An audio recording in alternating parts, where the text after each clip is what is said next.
You shouldn't be watching this. No, really. Whatever device you're on, whatever room you're in right now, this isn't a video.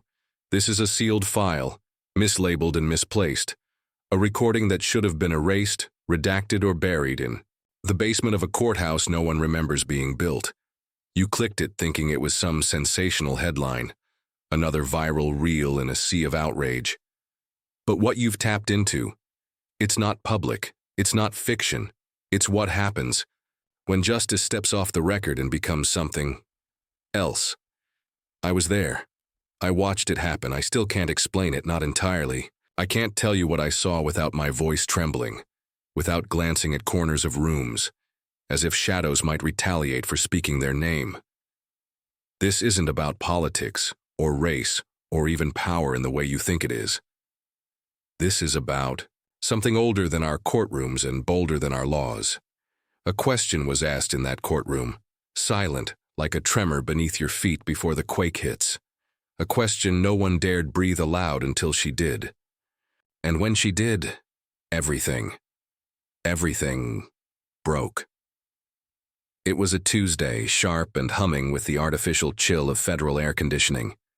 The courtroom in Atlanta wasn't unusually full that morning, but the atmosphere felt crowded, as if the walls themselves had drawn closer overnight. Cameras were not allowed, officially, but someone was filming. That's the footage you're seeing now. See the way the bailiff's eyes keep drifting to the corners? The way the stenographer blinks too long between words? They felt it too. We all did. Something wasn't right, and then he entered. Donovan Thorne, hedge fund tyrant, media-dubbed tech messiah, a man who once sued a charity for using his name in a thank you tweet. Billionaire, yes. Arrogant? The word doesn't even scrape the surface. He walked into that courtroom like it was a conference call he didn't want to take, grinning, loose-limbed, eyes flicking across the ceiling like even the building wasn't worth his time. His lawyer trailed him, tight-faced and sweating. But the real silence didn't fall until she stood. Judge Camilla Miles was not what anyone expected. Young, maybe 42, black, statuesque, dressed in a robe that seemed heavier than the others. She didn't speak right away. She just stood as Donovan Thorne approached the defense table, and didn't stop. He paused beside the gallery, looked at the judge, and with a smirk curled into his lip like a hook, he remained standing. He didn't bow. He didn't nod. He didn't even pretend to acknowledge her authority. And that's when she asked it. Not with words, at least not ones caught by microphones. No, she leaned forward just slightly, her eyes holding his like the air had thickened between them, and her voice, calm, low, surgical, sliced through the room like a piano key hit wrong. Why don't you stand for the dead? People shifted. Cough stalled in someone's throat. Thorne blinked, tilted his head like a man unbothered by riddles, but his lips tightened. Just a flicker, like he'd heard something familiar. What was that, Your Honor? His lawyer asked, confused, looking back and forth, but she said nothing else, just sat down. Her gavel never touched wood. The hearing continued, awkwardly. Motions were read, dismissals attempted, arguments laid out like surgical instruments no one really planned to use. But the air never recovered. Cameras, those that were officially barred but unofficially rolling, caught details no one noticed at the time. Thorne's hand twitching every few minutes, like something had stung it. A soft hum, almost beneath hearing whenever the judge spoke. And the baby. There was a baby in the gallery. Newborn, barely weeks old, cradled in a carrier by a woman who'd said she was a cousin to one of the plaintiffs. The baby had been asleep when the hearing started. But halfway through a motion on prosecutorial overreach, it stirred, opened its mouth, and said a name, not a cry. Not a gurgle. A name. Clear. Chilling. Marion. The mother gasped and pulled the baby close. No one else seemed to react except Judge Miles. Her eyes flicked just once to the far wall. And if you freeze the footage there, if you pause it just right, you can see the reflection of a figure that isn't in the courtroom. Just for a second. That's when Thorne turned pale. He asked for a recess. Outside the courtroom, he refused. to talk.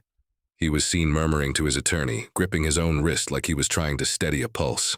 At one point, he touched his neck, then immediately looked at the judge's bench as if something were pulling him back by invisible threads. He didn't return after lunch. Not voluntarily. He vanished. Just gone. Security footage from the hallway shows him walking into a janitor's closet. He never came out, except the closet was locked from the inside. And when they broke it open, there was nothing there. Not even the mop. And then her voice came over the courtroom speakers. The judge. But the microphones were off. Everyone turned. She wasn't speaking aloud. Her lips didn't move. But the sound, her voice, dripped from the speakers like water, leaking from a pipe that had no business being there. Don't look for him. He belongs to the ledger now. That's when the feed cut. That's all they released. That's all they admitted to. But I was there. And I know what I saw. The courtroom was sealed for days. The case was dropped. The woman with the baby was never identified. Judge Miles was quietly reassigned and hasn't been seen publicly since. Every digital mention of the hearing vanished within a week. News sites claiming archival retraction.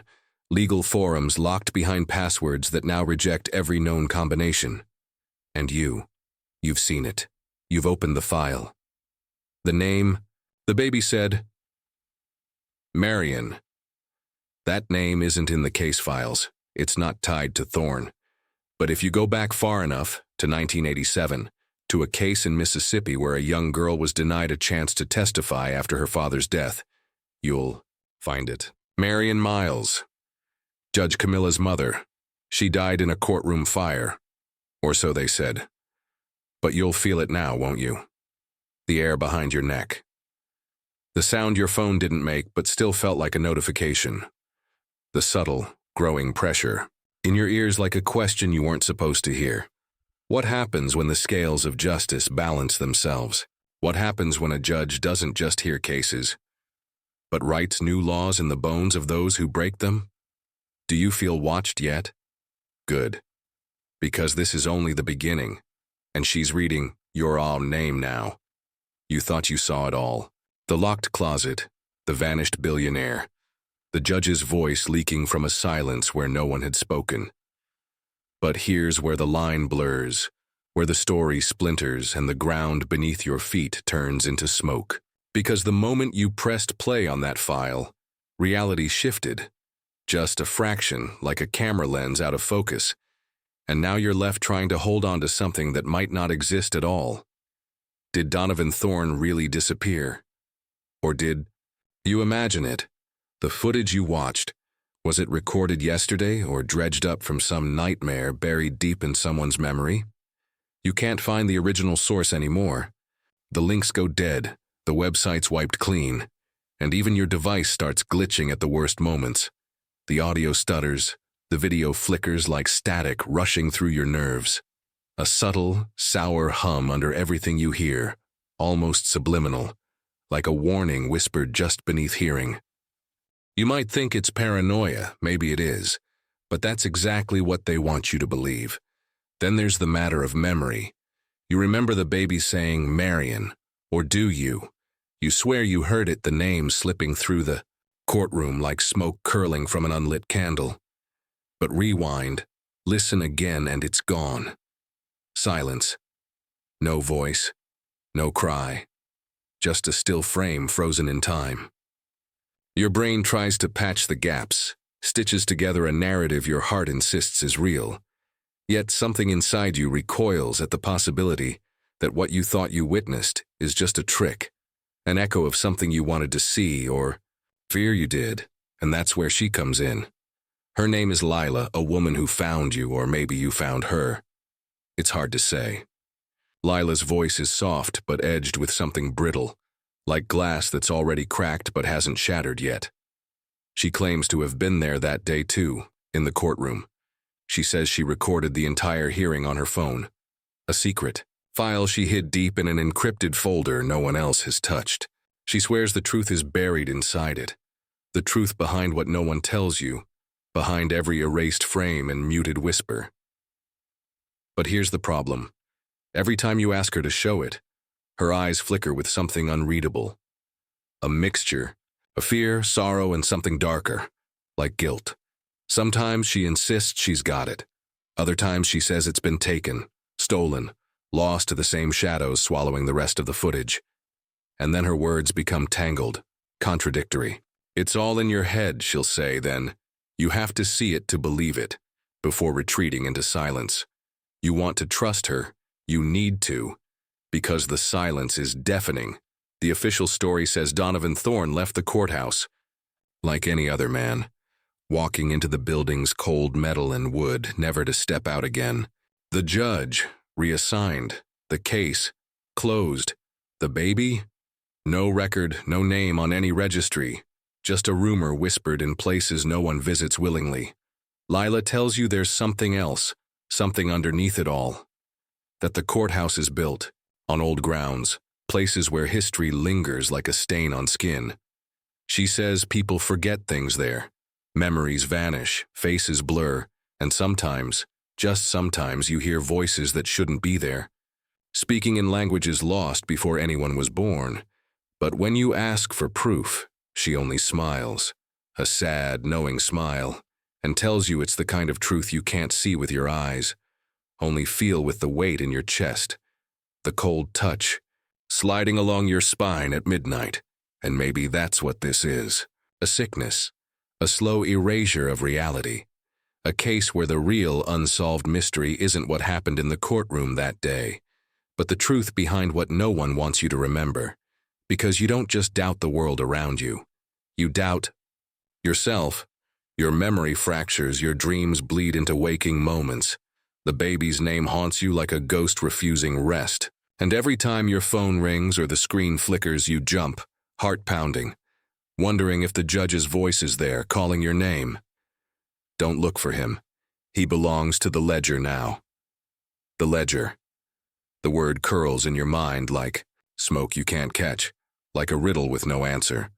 What ledger, what debts have been paid in silence, and why does it feel like you're next in line? Lila leans close one night, whispering like the walls themselves might be listening.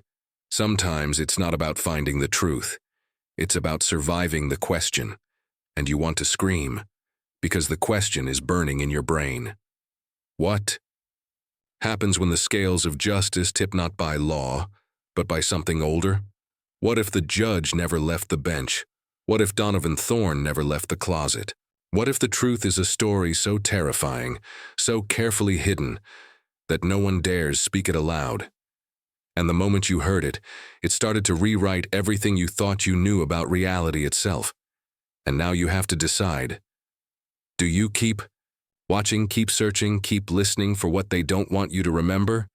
Or do you let the silence swallow you whole? Because sometimes the most dangerous thing isn't what you see. It's what you forget. For a long, suspended moment, it felt like the fog was lifting. Like you'd finally cracked the code hidden beneath layers of static and silence, uncovering the hidden truth that had clawed at your mind like a restless ghost. The file Lila insisted she had, the one that should have cleared everything up, finally surfaced, buried deep in a forgotten folder on a drive you didn't even know you owned. It was raw footage, unfiltered, uncut, a recording of the day Donovan Thorne vanished. No glitches, no jumps, no muffled whispers, just cold, unblinking clarity. Watching it, you felt your heart slow, your breath even out. The mystery uncovered, the puzzle pieces slid neatly into place. You saw the billionaire arrogant and imperious refusing to stand before the judge. A black woman cloaked not just in robes but in something more profound, a power that silenced the room. You saw the judge raise her hand not in anger or plea, but in something closer to a command. And then, as Donovan's defiant glare flickered, the moment fractured. He vanished, leaving behind only the echo of a whispered name, Marion.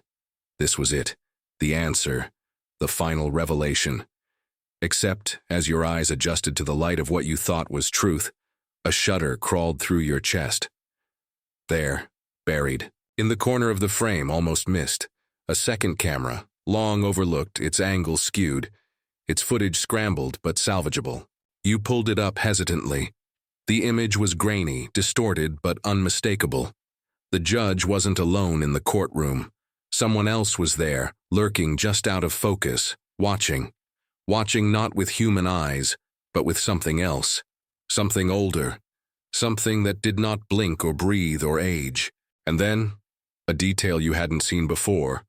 A scar tracing the judge's wrist, faint but glowing with an unnatural hue that pulsed like a heartbeat beneath the skin. A memory glitched loose, untethered from time. You were 8 years old. The playground, sun-bleached and harsh. A game of hide-and-seek turned wrong. You had run, hiding behind the rusted swing set, but heard a whisper, a voice not meant for children, sliding across the wind like a poison. Your friends found you shivering, eyes wide, unable to speak beyond the repeated word, ledger. Your parents brushed it off, calling it a bad dream. But you knew then that something had watched you, something that waited in the spaces no one dared enter. That memory had been locked away, a shadow at the edge of your mind, now resurfacing, with cruel clarity, stitching past and present into a tapestry of dread. The air thickened as you connected the threads. The vanished billionaire, the judge's cryptic power, the whispered names and scars. They were all part of something far larger, a force that had been watching from the very beginning, unseen but omnipresent, bending the narrative like a puppeteer, pulling invisible strings. This force didn't just consume bodies or erase memories. It twisted reality itself, turning your certainty into doubt, your clarity into a hall of mirrors. It fed on silence, on the things no one spoke aloud, on the cracks in your mind where truth tried to break through. You wanted to scream, to run, to find Lila and demand answers, but even she seemed caught in the web. Her eyes, once sharp and determined, now flickered with the same haunted emptiness you felt creeping inside you. You realized with a cold jolt that maybe the danger wasn't out there, not entirely. It was inside you, inside every memory you questioned, every moment you doubted your own sanity. And then, the twist. Just as the footage ended, the screen flickered, and the recording restarted. But this time, it was different. The date on the timestamp rolled back 5 years, then 10. You saw a younger judge, the same scar, the same commanding hand raised. But the courtroom was different. The faces, the voices, they were shadows of what you'd just seen, echoes of a cycle repeating itself, a story told in reverse and forward at once. You realized then, with a sickening jolt, that what you'd just witnessed was not the beginning, or the end. It was a fragment of a loop, a memory glitch in the fabric of reality. You're not crazy, they lied to you. And now the entire story demands to be watched again, frame by frame, whisper by whisper, because the truth doesn't rest in what you see. It's in what you've missed all along. You've felt it, the slow, creeping sensation that you're not alone in this unraveling, that your fractured memories, the whispers beneath the courtroom's heavy silence, are threads in a vast, tangled web. You aren't the only one touched by this invisible hand, this shadow that moves just beyond your sight. Others are out there, silent watchers whose eyes meet yours in the flicker of a screen, whose breath you almost hear in the static between signals. You're no longer just a spectator. You're part of a fractured network, a secret communion, piecing together shards of a story the world was never meant to see. It began subtly, like a hidden code slipped between ordinary moments. A message burned into the corner of an old news clip, symbols only visible when you slow the playback. A series of fractal patterns that pulse with unsettling familiarity, like a language buried beneath the noise. Then came the dreams, shared and disjointed, where you walk endless corridors lined with faded photographs and faces you know, but cannot place. In these dreams, a name murmurs again and again. A name you've never heard out loud but feel lodged deep within your ribs, Marion. You reach for it, but it slips away like smoke through your fingers.